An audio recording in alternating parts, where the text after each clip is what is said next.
budgeting as a married couple can be a difficult process.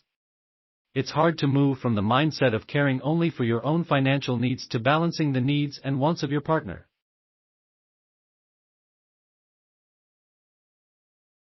Without taking the time to talk about money, though, couples can find themselves stressed about finances down the road. Long-term success requires a commitment to budgeting as a couple.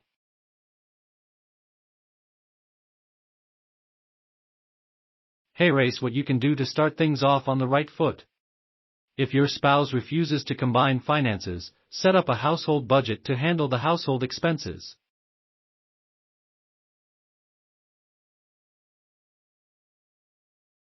You may want to seek counseling to address the underlying issues behind choosing not to combine finances. If you are not married yet, you should set up a household budget and wait to combine all of your finances. It will protect you financially in the event of a breakup. Your budget should always include long-term financial goals. You should also be regularly saving money. Remember to work up to saving a year's worth of expenses in your emergency fund. Be sure to plan time together, too. Cheap dates ideas can help you build your relationship and stay on budget. Start with the basics before you sit down to plan out your budget with your partner. Spend time together talking about your financial habits, goals, and desires. Understanding each other and how you both approach money can help provide a basis for moving forward. Understand that different styles aren't good or bad. This phase is really about getting to know the other person and being honest. When you get it all out there, it's easier to know how to proceed. If your partner is hesitant, you may need to change your financial approach.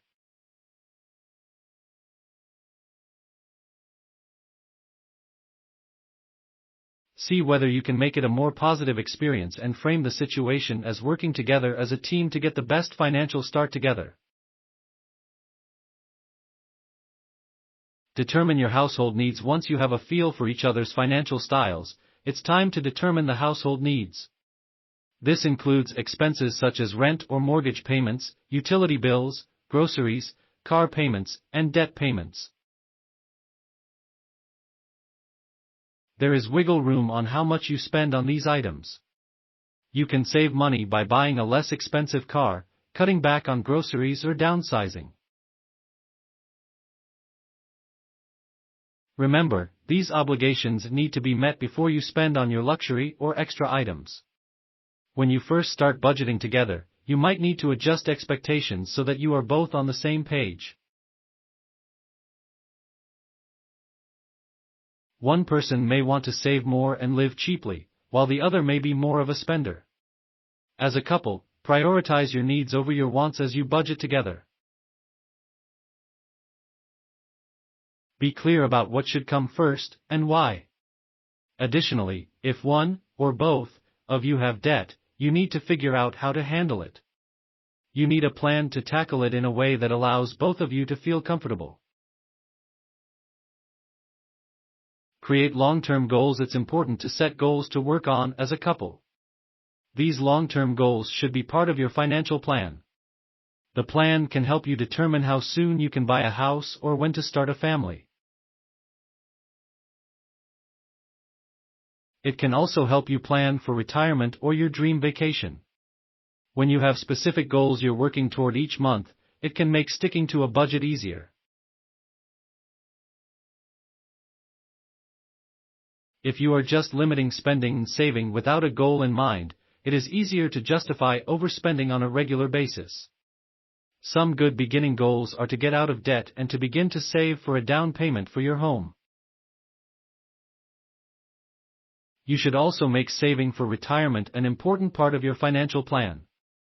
Create a plan to pay off your debt. List your debts from highest interest rate to lowest, and start paying them off one at a time. Set clear savings goals, and determine when you want to hit each of the financial milestones as a couple. A clear plan will help you be ready to buy a home or move on to the next step. Figure out which tax-advantaged retirement accounts to start contributing to. Address individual needs. Once you have determined your household needs, start talking about individual needs and wants. They can include items such as gym memberships, clothing costs, haircuts, and other items you may spend different amounts on.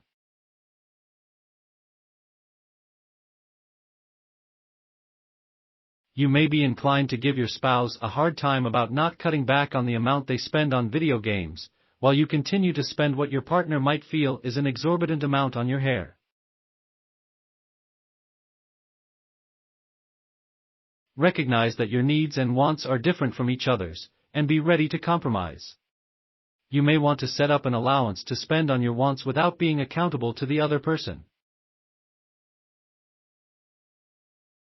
Listen to your partner to understand what is important to them. You should each have money to spend on things that matter most to you as individuals. As long as each partner is sticking to the budget, there is no reason to argue or fight about how that money is spent. Should you combine your finances?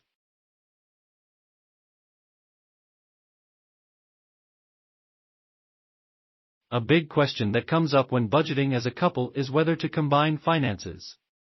This is a matter of personal preference. However, there are three main approaches. Combine all finances. Pretty much everything from both of you goes into a big pot. All income and expenses are shared. Partners might have small accounts for their personal discretionary spending, but, for the most part, everything is shared. Separate all finances. With this approach, each person has their own accounts. Expenses are divided up and assigned to each partner. Bills might be divvied up based on a 50-50 approach, or it might be based on each person's income.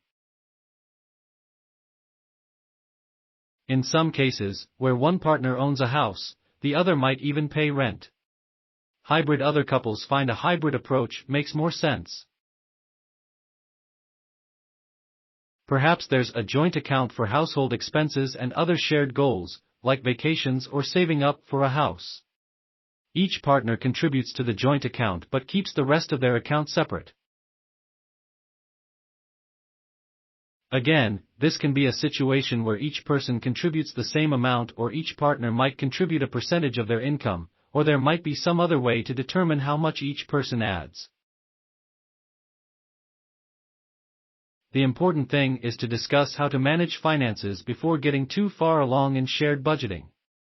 Make sure both of you feel that the approach is equitable and that you're both adequately protected in the event of a breakup.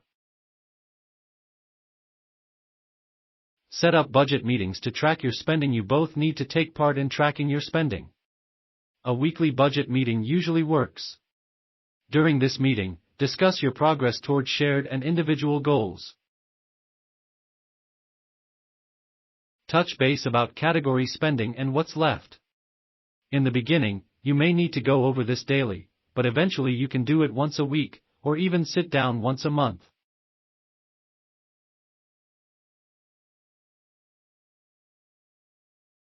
It can help to choose good financial software that you can sync on your phones. In fact, there are plenty of apps available that are designed for couples to coordinate their finances.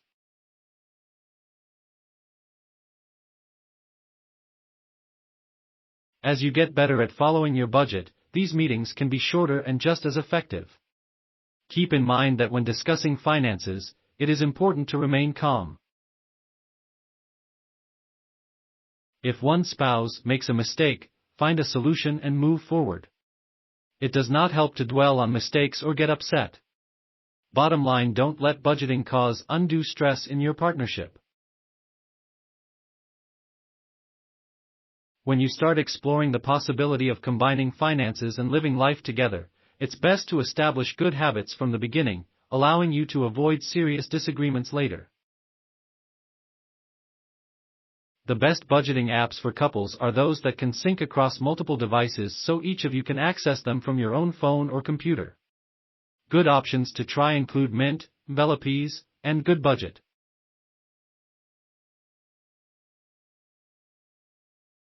you may need to try a few different apps to find the one that works best for you and your partner. To create a budget, start by assessing all of your sources of income.